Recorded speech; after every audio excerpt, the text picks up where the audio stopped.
Hey guys, welcome back to the channel. Today I'm going to be doing a tier list video of everything I read in 2022, from novellas to full novels, and I read a lot this year, guys, so I'll give you a quick rundown of every book I read before we get into the tier list. Lolita by Vladimir Nabokov, Shane by Jack Schaefer, The Exorcist by William Peter Blatty, Elevation by Stephen King, Revival by Stephen King, No Country for Old Men by Cormac McCarthy, The Road by Cormac McCarthy, Killers of the Flower Moon by David Grann, Red Dragon by Thomas Harris, World War Z by Max Brooks, The Breathing Method by Stephen King, Audition by Ryo Murakami, The Reptile Room by Lemony Snicket, The Body by Stephen King, And Then There Were None by Agatha Christie, The Only Good Indians by Stephen Graham Jones, Yer by Stephen King, The Amityville Horror by Jay Anson, and The Art of War by Sun Tzu. What's going on, folks? It's New Year's night. It's 11:45. I got nowhere to be, inside reading, and I just wanted to do a little tier list to celebrate the end of the year. I'm a slower year than last year for reading for me, but one I'm happy about nonetheless. We read a lot of interesting books. We went beyond my kind of main... I just heard a thump from my house. We went beyond our sort of main genre that I usually follow, and I really dipped my hands in a lot of places, so I'm really happy with what I read this year, and I'm just going to do a little bit of a tier list because I read so much and I'm really excited to share it all with you guys. So let's just jump right into it. Actually, before I get started, I just want to say there was also a numerous amount of short stories I read this year. Some standouts are The Drowning Incident by Cormac McCarthy and Wake for Susan by Cormac McCarthy. A few others, I didn't feel like it was fair to put them into this competition of tier listing. So we're just gonna go with the novels and novellas that I read this year. Starting off with The Amityville Horror, a nonfiction accounting of a family who moves into a house, very famously, and are tortured by ghosts and spirits. Now, this one, I am not a believer in ghosts. I am anything supernatural. I wish I was. I love the idea. I love the concept of ghosts and demons and all that sort of thing. I wish I did believe. So I read this book to see sort of what an account was like from someone who actually went through something that could be supernatural. And the telling of the story was decent, but then I finished the book and it was okay. Nothing too it was sort of all over the place. The writing wasn't very good. They didn't keep me looped into the story very well.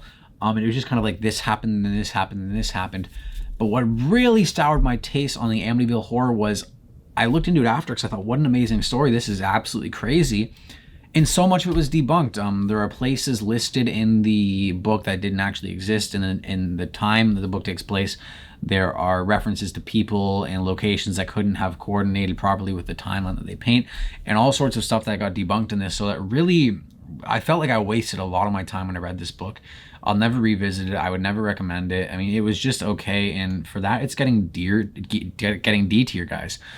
Really unfortunate about that, but you know, what can you do? You can't win them all. Agatha Christie, And Then There Were None. This is my first Christie book, one of her most famous, if not her most famous. Started the trend, I believe, of people get invited mysteriously to an island, and then one by one they're picked off. This book, guys, to me, my first Christie. It had me, and then it lost me, and then it had me, and then it lost me. And Then There Were None by Agatha Christie. Guys, my big complaint with this book is that when the murderer is revealed, I felt like they could have put anyone's name in there because there were no pieces for us to follow. There were no clues. There was part of a good mystery book is chasing the leads, following the story, and it just, things happened and we were along for the ride. Like, that was kind of thrilling in a sense. But then when the murder was revealed, I was like, oh, okay. Like, I felt like it could have been any of them, and not in a good way. Like, they could have just said XYZ did this and it would make as much sense as who they chose. So that really disappointed me a bit, but it was a fun, quick read, and like, it was exciting enough. So for that, guys, like, yeah, I'll give it B tier. It was fine. Like, it was just fine.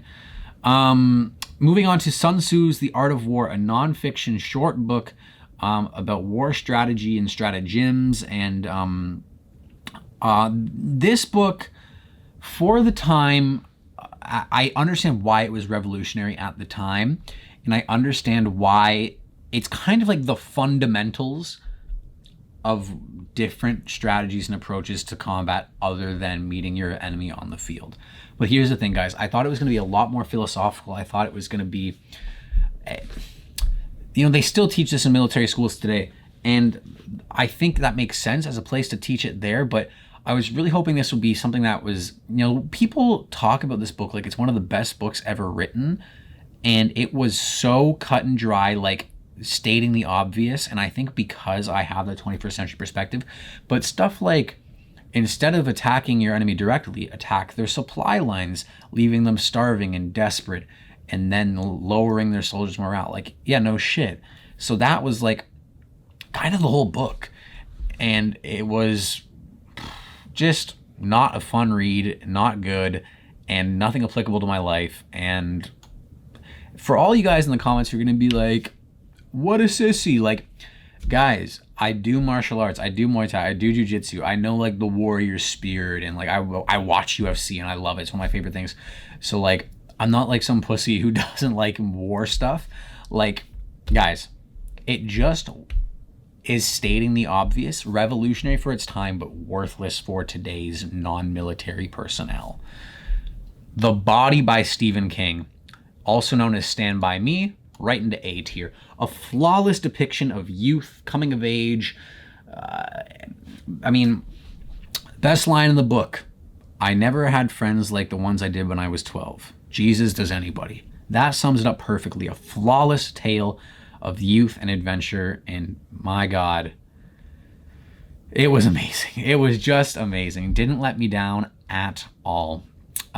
Audition by Ryu Murakami. I watched this just so I could watch the movie, and then I never watched the movie because I thought the book was just okay. Actually, I take it back. The book was pretty fucking good. It was fun. It just wasn't like groundbreaking or anything. It was a really fun, good book, but it was like, it's very campy. It's very corny. But it just sort of happens out of nowhere, like a lot of the events. The plot is ridiculously goofy and problematic. A man is desperate to find a wife who's a real beauty, yet academic, yet passionate, yet smart, yet hot. So he holds auditions for a romance movie that he's directing in hopes to find the perfect woman, and then it all goes wrong for him in horrible ways.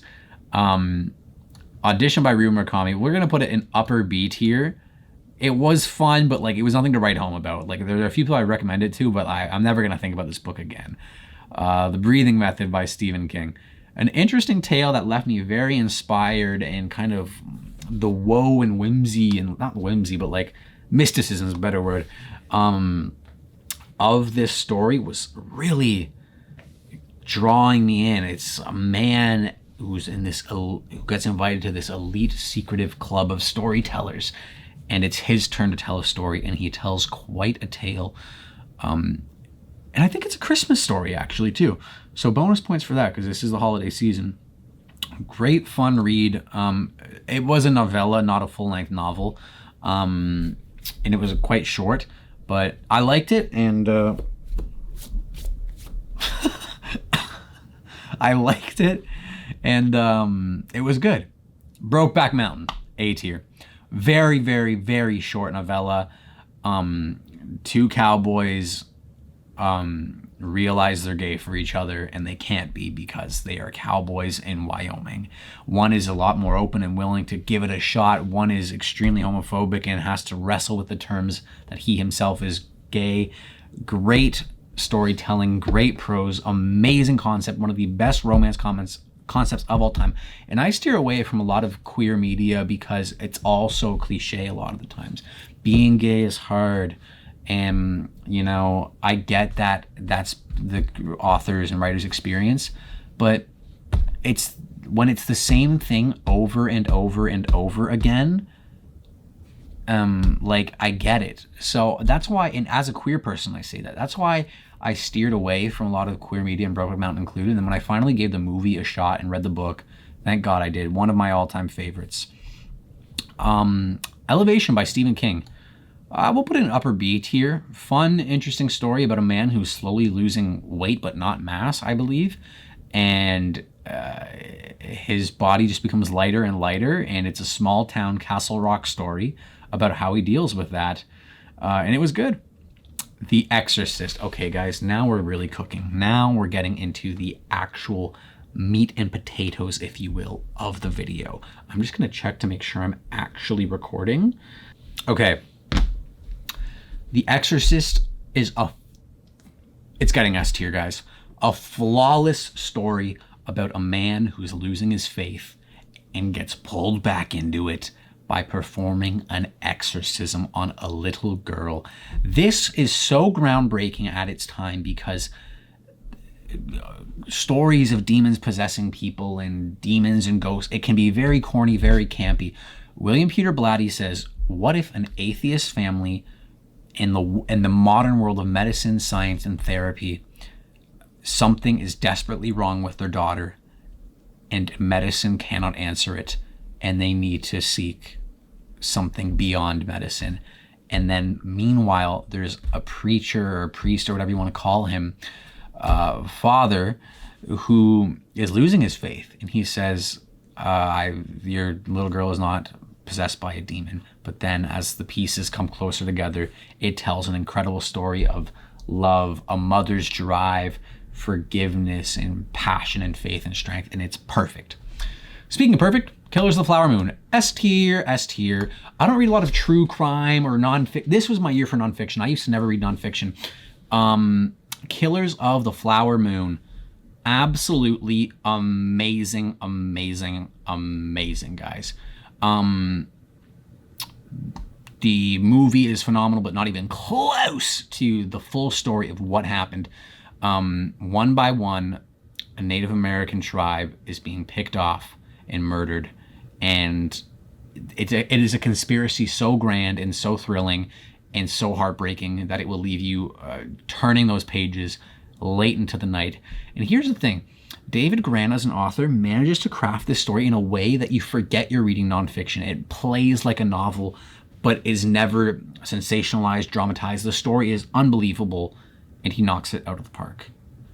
No Country for Old Men by Cormac McCarthy. Guys, I hated this movie when I first saw it many moons ago. I hated it. And then I tried to watch it again, and I hated it then. And then years later, I decided I'll read the book. I'm a fucking idiot. This movie, after reading the book, is flawless. And the book is flawless as well. I don't know what I can say about No Country for Old Men. One of the most acclaimed films of all time. Everybody loves it. And so do I. My first introduction to Cormac McCarthy is going into the S tier. And it's going above Killers of the Flower Moon. Not above The Exorcist, though. The Only Good Indians. Stephen Graham Jones tells a bone-chilling story that I think is ripe for A24 adaptation. And then the second act happens, which is just the first act, but way more boring and not as exciting and gripping. Really, until the third act, this book is so unique, so chilling, so just on the ball. And then it all kind of falls apart, but I think it is worth a read for that first act, but I can't in good faith put it above C, and it is getting a C tier. Red Dragon by Thomas Harris. The first in the Hannibal Lecter series is getting an A tier. Better than Brokeback Mountain, better than The Body, absolutely. Red Dragon introduced us to the character of Hannibal Lecter, William Graham, and the world of Thomas Harris's bone-chilling crime sagas. Absolutely amazing. Francis Dollarhide is without a doubt one of the most, just intriguing villains as the Red Dragon / the Tooth Fairy. I read like half this book on a train ride from Windsor to Toronto, and I don't think I put the book down once. It's absolutely incredible, guys, and I cannot stress enough what a beautiful masterpiece of thrill and suspense this thing is. And the clock has hit midnight, guys, so Happy New Year. Here I am. The Reptile Room. B tier. Very good story. Absolutely amazing. The audiobook read by Tim Curry is exceptional. Such a fun, gripping story. Did I like it as much as I liked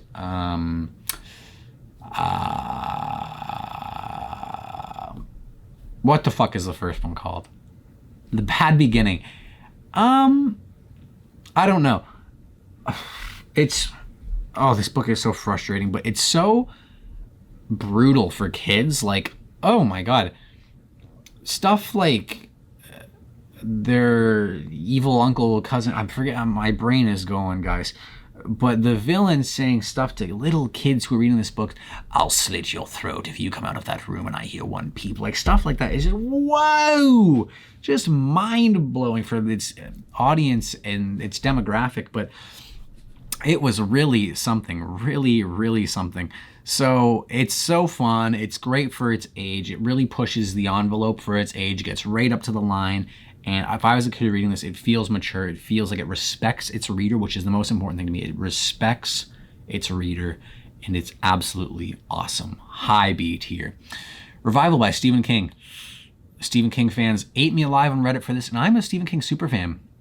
I thought this book was really tedious, really boring, and nothing really exciting happens. And it's getting C tier. Sorry. The Road by Cormac McCarthy. Oh god, A or S, A or S. I don't want to cramp the S tier too much because I feel like that's such an elite tier, but The Road by Cormac McCarthy is, it won a fucking Pulitzer Prize. It's getting A tier.